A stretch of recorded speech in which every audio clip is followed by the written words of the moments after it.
Alright, welcome everyone. This is Chris and I thank you for stopping by. We're going to have some enjoyable painting time right now. We're going to actually get into a Winslow Homer painting, and what we're going to do is I'm just going to show the painting quickly. I sectioned off a Winslow Homer painting here. So this is what I'm going to work from today. So we'll work from this part of the painting over here. And I don't know if it's possible, if you can, maybe I'll zoom in here. If you can take a photo of this section of the painting, and that's what we're going to work from. So I already started the painting just so we save some time. But you can kind of see how the painting looks. It's a beautiful landscape with like a lake and some beautiful actually tremendous color, all kinds of colors in this painting. So we can use almost all the colors, or we could use every color in our palette in this painting itself. And it's got beautiful tonal value changes. So we're looking at bright white clouds, medium tonal values for the blues in the sky, and some of the lighter greens and yellows. And then there's more light of the sky and clouds in the water here, and then some dark darks in here which look great. So this painting just has great value for watercolor artists to have fun with the idea of just using lots of color and lots of tonal value changes. You know, the really light lights up here and down here, and then the medium and darker tonal values here. So let's focus on that. And what I did is to speed up the process, so we're not taking, you know, hours and hours of your time going over every part of the painting. This is something, I'll zoom out. So now this is, we basically did a glazing technique where we did the first portion of the painting with a glazing technique where we put all the basic tonal values that we could and colors all the way across through the painting, and now it's completely dry. So now we can go in and get our final details over this, and we're in good shape because we've let it dry. And basically the method I used was I did this middle section first with the middle and darker tones, and I just used all the colors of the palette.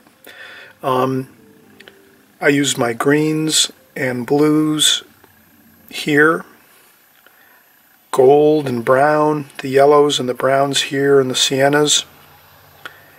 And so basically we accomplished the middle section first. We got some really dark darks here. And then what we decided to do was, in these sections over here, we knew we could see from the painting that we were working from that there are some darker darks here and there over this section. But probably the easiest way to paint this is to just do that first glazing of like the middle tones, and then whatever darks that we need to get in here in this other section, we can do that on our second glazing. So here we were able to do some dark darks, and we just did that in the first wash because it was just dark darks here and there wasn't much lighter tonal values in this section, just all darks. But over here there's some darks and lights and middle tones all in one in this section, so we figured let's use the glazing technique here and do all the middle tones and lighter tones first. And now when we go back with our second glazing or our second wash, now we can do all our details like the trees and the twigs and the smaller twigs and branches all through here. We can use the glazing technique and do that. We can add in our final details of this small composition by using this technique of glazing first and then finishing up with our last wash or second glazing to get all the final details of everything. So again, I used mostly cobalt blue and some Payne's gray for the sky, for that cloudy kind of feel. I left some white of the paper for the clouds, and I had a real fun time. I scrubbed in these clouds really quickly and easily. You can go fast or go slow, however you want. Your technique is yours. You're the artist. You decide what technique you like the best, how you want your painting to look. Obviously, if you're going to go faster in your paintings and go quickly, your painting's going to have more of a loose look. If you go very slow and more methodically as you go and paint, your painting's going to look more tight, more interesting in that respect, where it's going to look like more detailed and more refined. So as an artist, you can decide whatever technique you like to use on your watercolor paintings, and you can look at all the different artists out there and see how they all did their paintings and kind of pick and choose what you like. That's your choice. But here we're going to use just a real simple glazing technique again. We did our middle tones here and darker tones here first. Then we added in our blue for the sky. We left some white out for the clouds. And then we just basically mirrored these colors in white of paper here in the water at the foreground of the painting. And what makes this painting really beautiful as well is the beautiful change of foreground, middle ground, and distance. So we have really 3 nice steps of distance in this painting, which really makes it a very visually pleasing painting, because we have like that foreground where you see the water up close, then your eye gets caught up in the painting and you start going through and you're seeing the middle ground and then more of the distant hills and some of the distant trees and twigs, and then you see the clouds in the far distance along this horizon here, this horizon line. So this painting is just really beautiful to work on from a compositional standpoint. So okay, let's get right back into it. We did our first glazing. We got everything in we wanted to. Now we're going to go back in and we'll do our second glazing. And as we always say, let's clean up the palette a little bit. Make sure we're have a clean working surface now for our second glazing.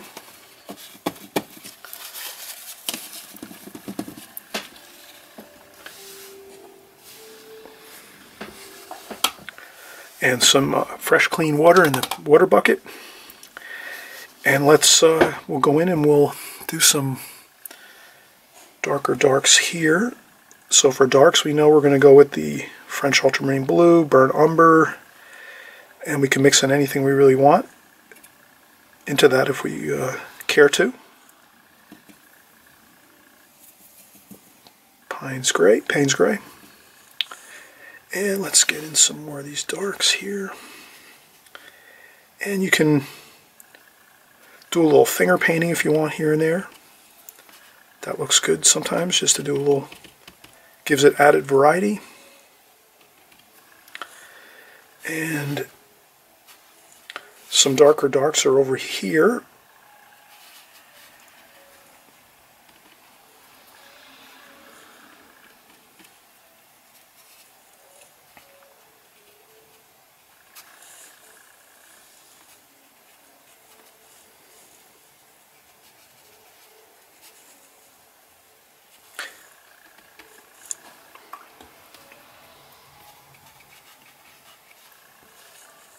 And we're just mirroring down into the water a little bit from above, just to keep it looking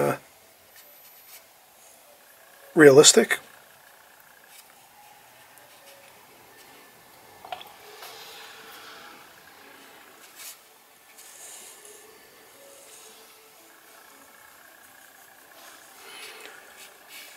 I see some burnt umber here, so we'll go across there like that.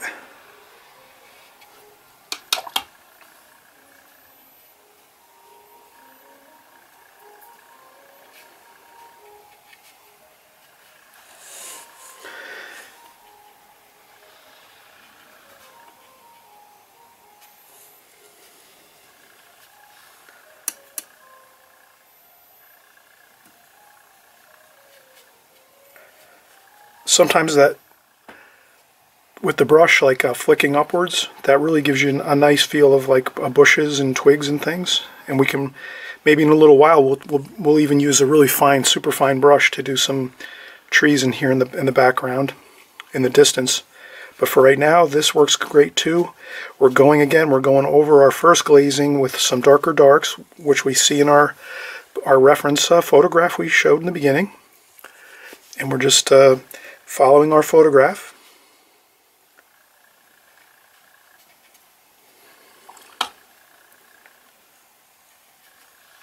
And we're changing around the colors, and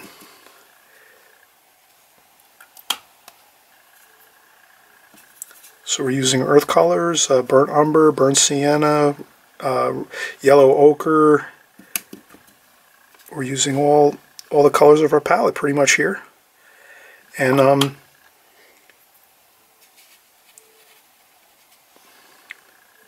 for our darks, French ultramarine blue, burnt umber, alizarin crimson maybe too.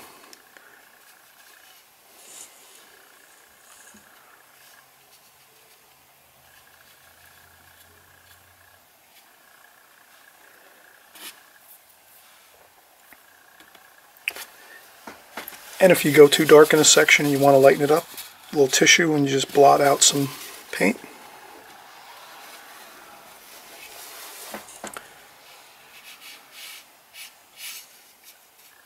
Okay, now the main idea I wanted to convey here is just let's have fun with this. We can take our time, do more detail if we want, or we could just make it loose and free here, where we're just making sure we get the main idea of lots of colors and lots of tonal value changes.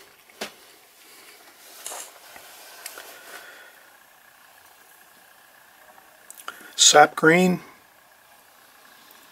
olive green, Payne's gray,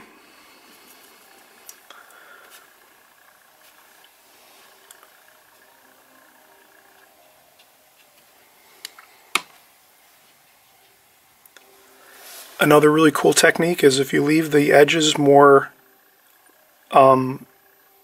if we leave the edges with less detail and then we put more details in the center of the painting, that's a really interesting effect where you get more like your eye kind of goes to the center of the painting. It's a pleasing way to kind of lead the eye into the painting, and then little details here and there, your eyes can move around and kind of look at different things, so you can kind of create your own ideas with your paintings as far as where you want people to look and view your paintings, the details in your paintings.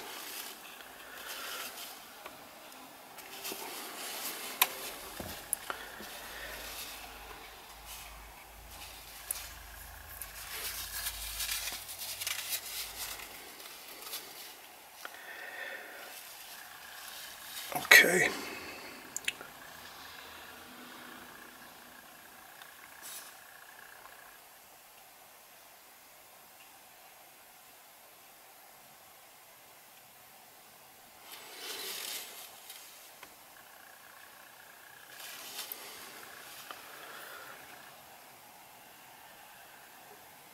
And yeah, a little tree here, like a bush or a tree in the distance. That looks good. And then we can do another. We'll do our pine tree here.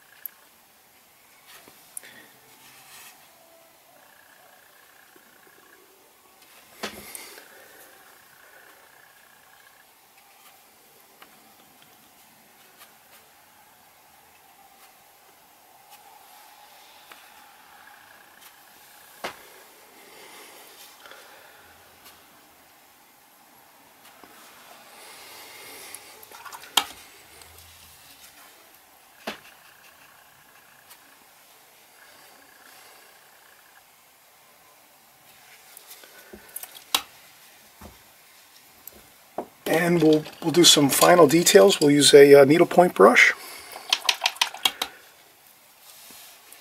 and we'll get some darks here: burnt umber, burnt sienna, burnt umber, Viridian green.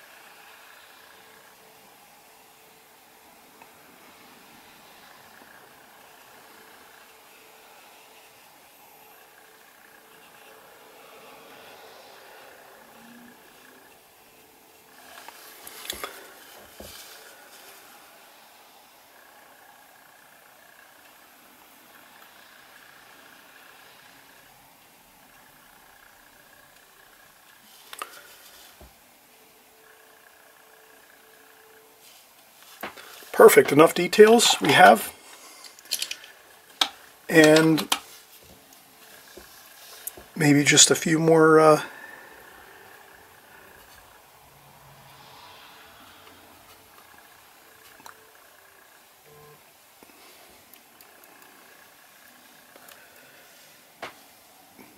and that looks good. So we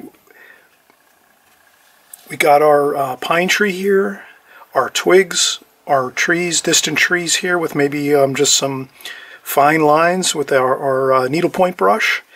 Middle tones here, darker tones.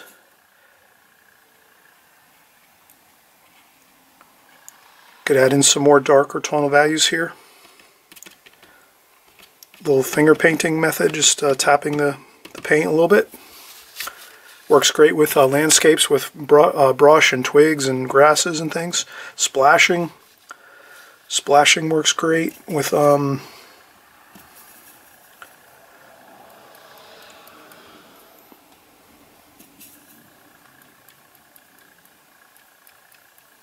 just to give it some variety and some interest. And that's it. That looks good. And then we'll peel off the tape here, and we'll just I suggest using tape a lot of times when you do small compositions. It really, when you're completed with your composition and you pull off the tape, it just looks fantastic. It's all got a nice finished look to it, like a finished painting with a mat around it. So your compositions become more interesting, and I think we're always more likely to go back and look at our compositions and our practice work if we've put a nice finish edge on our compositions, and it just looks like a finished painting. So I hope we had fun with this. I hope everyone will try this really fun painting with lots of tonal values, lots of colors, interesting final details on this, and then of course we just have a great time doing just a composition versus, you know, tackling a larger composition, which might be, you know, a finished painting. Sometimes just doing small compositions works great. We have fun with it. We're not under any pressure, and we just do it and practice the fundamentals of watercolor. All right, everyone, have a great day, evening, morning. We'll see you on the next video. Bye-bye.